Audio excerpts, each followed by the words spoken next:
Caitlin Clark addressed the fact that nobody is helping on defense. We went right back to the things that we went to versus the Portland Fire, the Golden State Valkyries, why this team was losing defensively. And Caitlin Clark is calling it out and letting it be known, yo, Stephanie White, this defense is whack. This don't work. And Stephanie White says the complete opposite. They're not on the same page. This is not going to work. Let's take a look at what Caitlin Clark had to say about the defensive. There are moments in sports when a star player doesn't need to call out a coach directly for everyone to understand exactly what is happening. And after Indiana Fever's collapse against Atlanta, Caitlin Clark delivered one of those moments. Caitlin Clark wasn't talking about missed shots. Caitlin Clark wasn't talking about bad officiating. Caitlin Clark wasn't blaming fatigue, injuries, or bad luck. Caitlin Clark pointed directly toward a defensive breakdown that Indiana Fever had supposedly already fixed. When Caitlin Clark referenced the team's old ways, she wasn't describing a single mistake. Caitlin Clark was describing a pattern. That's what makes this situation so fascinating. Because while Caitlin Clark was discussing rotations, help defense, and defensive communication, Stephanie White was emphasizing something very different. Stephanie White focused on one-on-one defense. Stephanie White focused on individual matchups.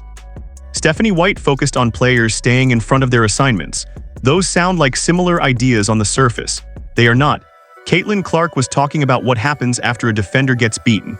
Stephanie White was talking about preventing the blow-by from happening in the first place. Caitlin Clark was discussing team defense. Stephanie White was discussing individual defense. And when a franchise player like Caitlin Clark publicly identifies a recurring problem that keeps reappearing, every basketball observer starts asking the same question. Why does Indiana Fever keep returning to defensive habits that Caitlin Clark believes are hurting the team? The timing couldn't be worse.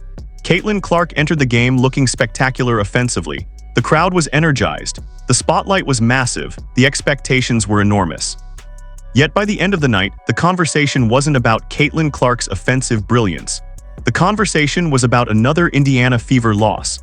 And losses have a way of exposing every crack inside an organization. And I thought a lot of times, that's probably on us guards, getting into the ball a little bit better so we don't have to rotate. But I think we could have done a little bit better. We're going to have to rotate at some point, and we kind of went back to our old ways where that second rotation we didn't get, and then they scored off the 90 cuts and the 45 cuts. So we got to do better in that area. And like Kelsey said, essentially everybody on their team shot over 50%. It's really hard to win a basketball game when that's the case. And you know why they shoot over 50%? Because nobody is helping each other on defense. Now look at Stephanie White here. She's never gonna, she don't care about the rotation. What makes Caitlin Clark's comments so important is the basketball detail behind them. When Caitlin Clark mentioned second rotations, 90 cuts, and 45 cuts, she was describing the chain reaction that occurs when one defender gets beaten. Modern offenses are designed to force help defenders into impossible decisions. If help never arrives, the offense gets a layup. If help arrives late, the offense gets an easy pass. Caitlin Clark understood that Indiana Fever's defensive structure was breaking down after the initial action, and that's where frustration starts to build. Because from Caitlin Clark's perspective, the solution isn't simply telling players to guard harder. Caitlin Clark was emphasizing collective responsibility. Caitlin Clark was emphasizing communication. Caitlin Clark was emphasizing rotations that prevent easy baskets. The Atlanta Dream exploited those weaknesses repeatedly. Every successful offense in professional basketball searches for the weakest link in a defensive chain. Once Atlanta discovered that Indiana Fever's help defense was inconsistent, Atlanta continued attacking downhill. Every successful possession reinforced confidence. Every defensive breakdown created more pressure on Caitlin Clark and the offense to score.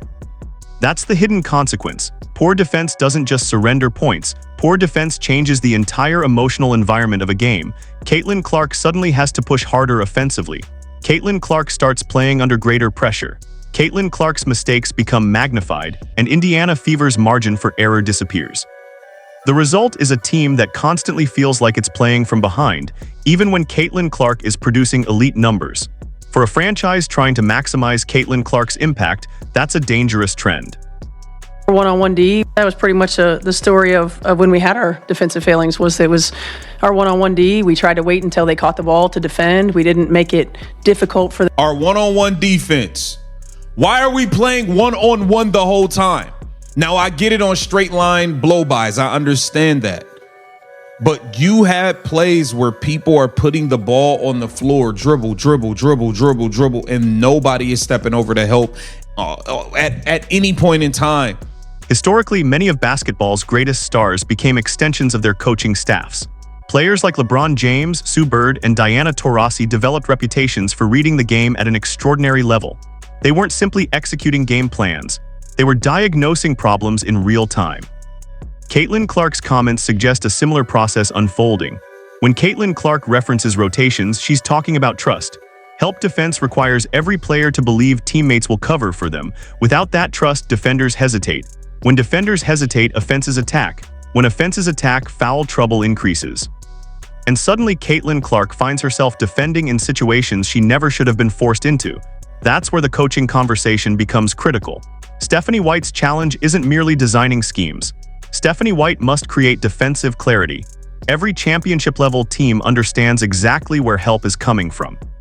Every championship-level team understands who rotates first, who rotates second, and who protects the rim.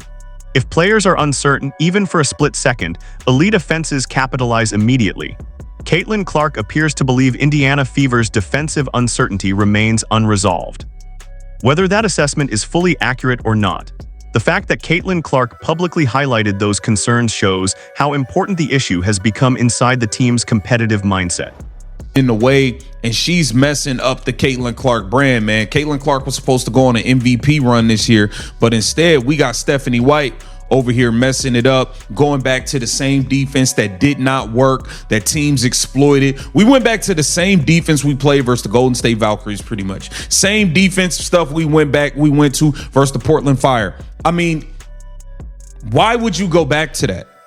Why are you not helping? Why are you, I mean, it's just, you just letting people. When teams lose games they believe they should win, consequences ripple everywhere. Award races become harder. Playoff positioning becomes harder. National narratives become harder to control. Caitlin Clark entered the season with legitimate MVP expectations. Caitlin Clark's statistical production has remained impressive. Caitlin Clark continues generating points, assists, and offensive opportunities at an elite level. Yet MVP discussions rarely focus only on statistics. Winning matters, team success matters, momentum matters. If Indiana Fever continues struggling defensively, Caitlin Clark's individual brilliance may be overshadowed by team inconsistency. That's what raises the stakes. Every defensive breakdown becomes more than a single possession. Every defensive breakdown affects public perception. Every defensive breakdown affects playoff seeding.